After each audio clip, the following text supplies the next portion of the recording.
Hi, this video is all about neuroscience and the brain, and I want to start off by telling you 3 things about myself. So firstly, I absolutely love neuroscience. Neuroscience is all about the brain and the nervous system, how it functions and how it affects the rest of our mind and body. Secondly, I am completely addicted to meditation. It's changed my life on so many levels, and I've been practicing meditation for about 30 years now. So it affects every level of my life, and it's fantastic. And thirdly, perhaps more importantly, I like a big chunk of lime in my gin and tonic. No lemon, no spices and herbs, no sliver of orange, wedge of lime. Today I want to look at 2 of these things, neuroscience and meditation, because the 2 are very interconnected, as you will discover. Recently I've been asked some questions about my view of the brain, and this is because I talk quite a lot about the brain and meditation and how the brain changes when we meditate, and what the neurological changes in the brain when we're meditating, what they are and the impact that they have, particularly on stress and anxiety. So I just wanted to share these questions with you before we move on. So firstly, what is my favourite area of the brain? Well, this is really easy for me. My favourite area of the brain is something called the limbic system. The limbic system is part of the ancient part of the brain, part of the reptilian part of the brain that developed 2,500 million years ago. And it's the part of the brain that is one of the first to form in the embryo, and the particular bit of the limbic system that I'm interested in is the bit that processes smell. Now, we've all had that experience where a particular smell takes us back to a place or a time in our memory. So for me, that could well be something like the smell of freshly baked bread takes me back to my childhood when my dad used to make bread on a Saturday morning. Or lavender always reminds me of my granny's knicker drawer, because she always had those little homemade lavender bags in her underwear. And you never know when one of these limbic moments might strike. But because of the way that the limbic system works and the way that it links smell with memory, we can always tap into those memories that are stimulated by certain smells. And as an aromatherapist and somebody who works an awful lot with essential oils, then how smell affects the brain and how particularly it affects us through the limbic system is of great interest to me. When you inhale a scent or a smell, it travels up the nose, and then it travels to the brain, to the limbic part of the brain. It's the first part of the brain that odoriferous molecules travel to when you inhale an essential oil, for example. So that's my favourite bit of the brain. Question number 2, what's your favourite brain chemical? Well, that changes for me depending on what my interest is, but at the moment my favourite brain chemical is melatonin. And melatonin is the brain chemical that helps us to sleep. We're biologically designed that when the sun sets and it gets dark, then our brain stimulates the production of melatonin to help us sleep. And when the sun rises and it gets light, then that production of melatonin is switched off and other chemicals in the brain are produced, like norepinephrine, which is a sort of a chemical that wakes us up and gets us going in the morning. And the area of the brain that produces melatonin is called the pineal gland.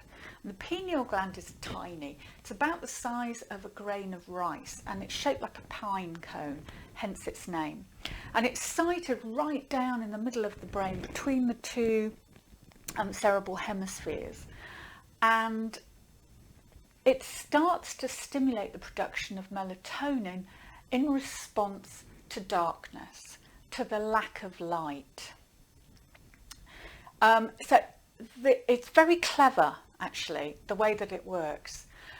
Because we live now in such a light-filled society, we have light pollution, we have street lamps outside our bedrooms, we have lights from screens when we're trying to sleep, or from digital alarm clocks, from our phones, whatever it is. And even if you wear an eye mask or you have blackout blinds to try and limit the amount of light coming in, the pineal gland will pick up whether light is falling on your skin even, and that will be part of its process.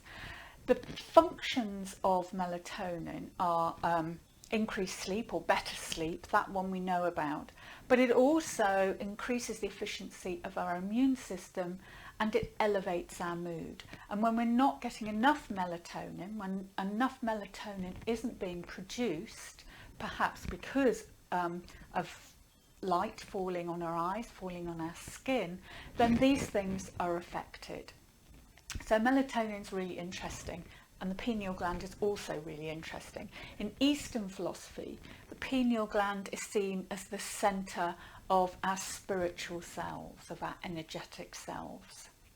So anyway, I could go on, but that's not really why we're here. We're here because of question number 3.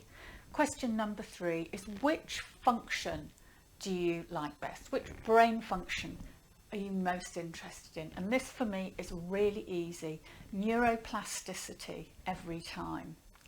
Neuroplasticity is the body's ability to form new neural pathways. In other words, to rewire itself. It's brilliant. From the ages of 0 to 26, our brains are highly plastic. We're learning new things all the time. When we're born, we know very little, we can do very little, but we learn at a very rapid rate, and it's the connection that's being built between all the different neurons in the brain which provide us with those skills and enable us to develop behaviours so that those skills become automatic.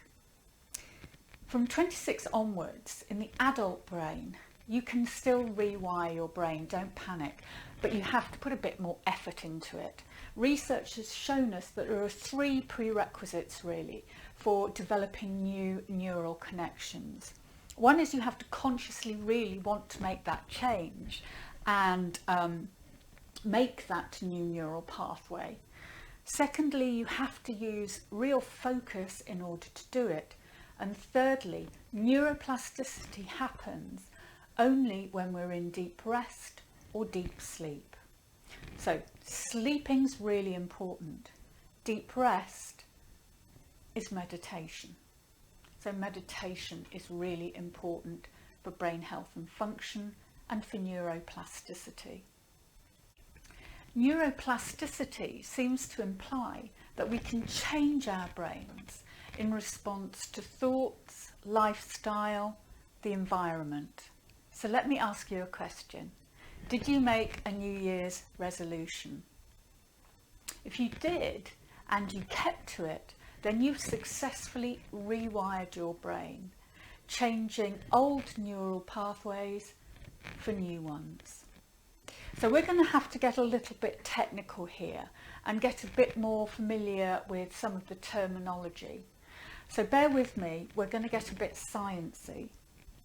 But this is quite important in order for you to understand how to make these new connections in your brain and how that process works.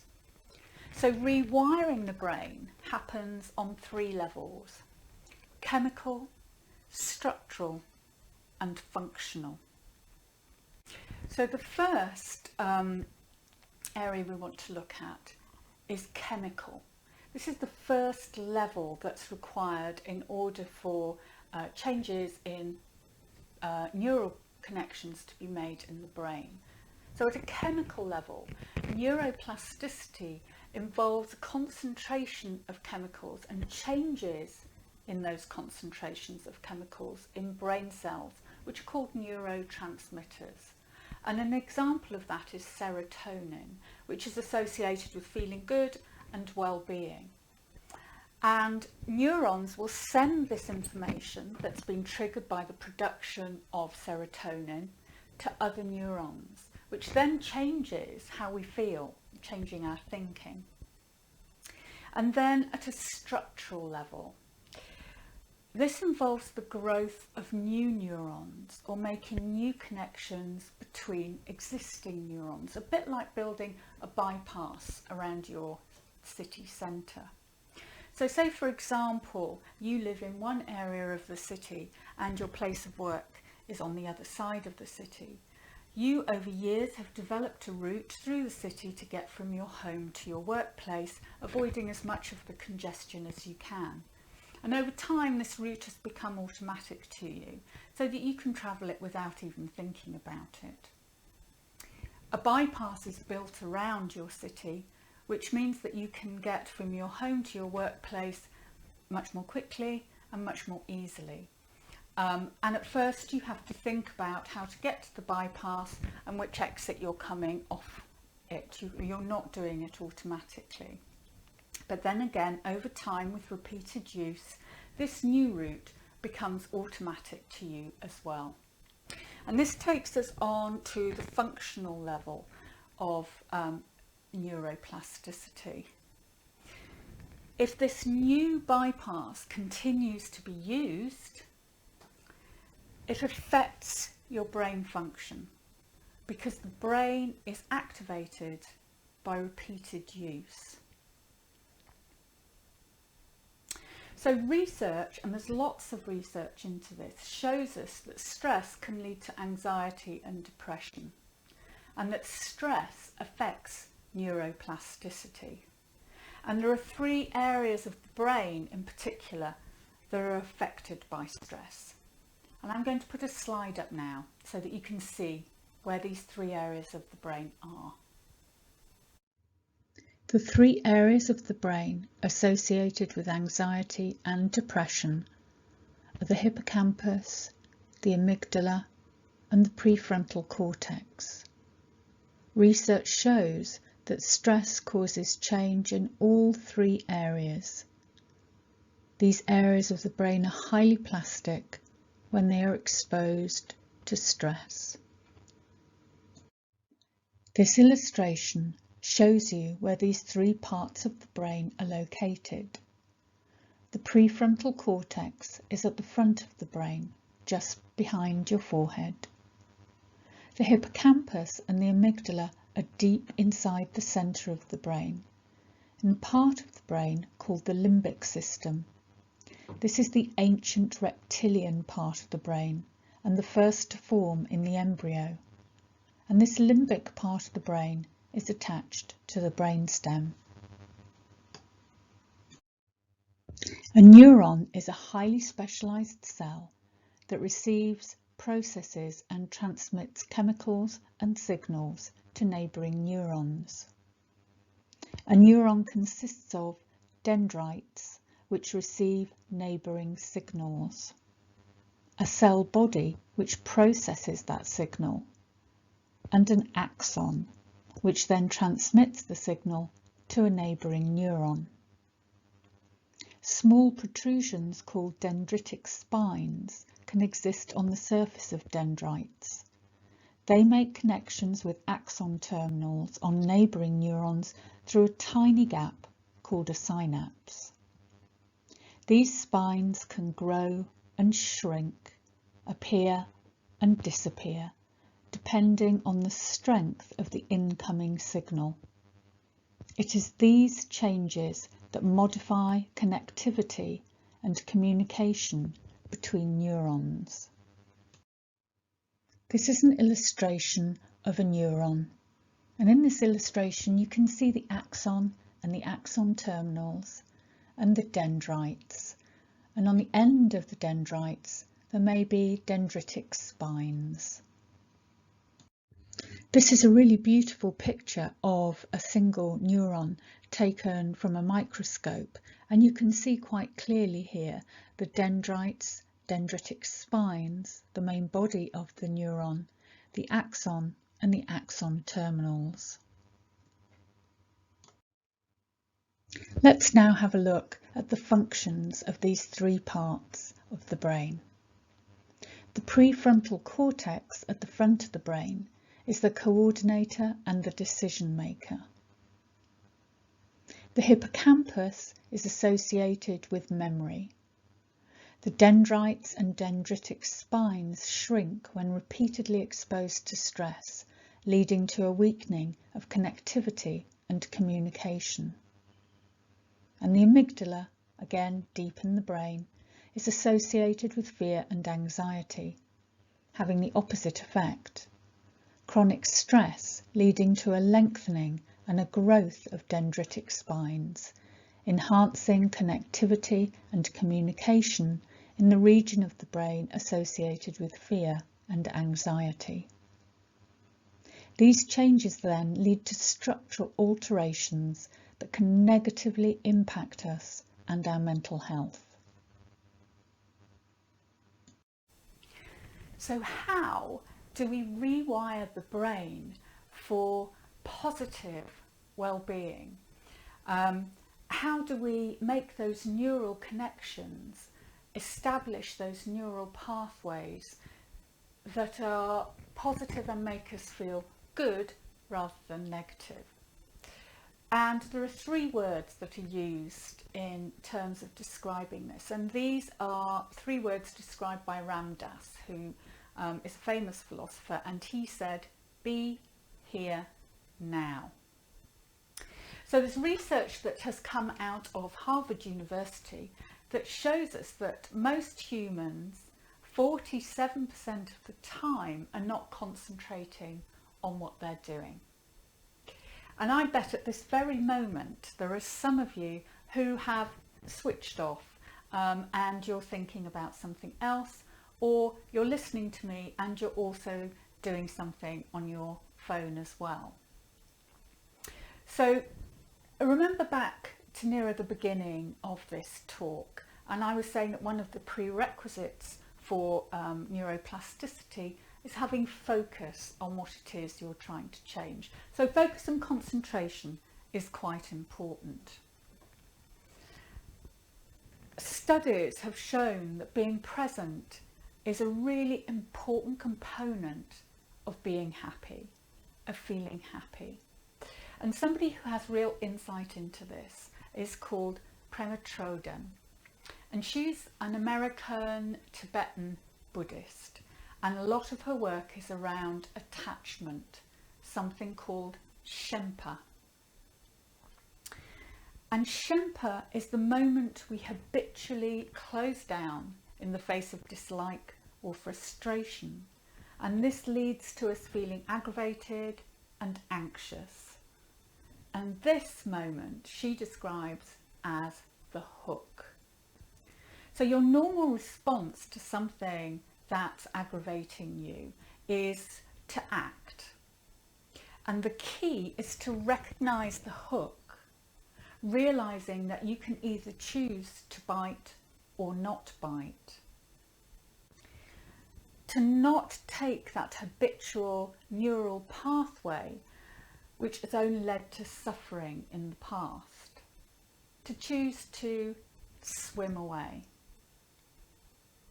So let me give you an example of this. We all know somebody who, when we meet them socially, we find them really aggravating and they really annoy us. And it doesn't matter how many times I said, I will be nice, I'm not going to let it get to me, they always do.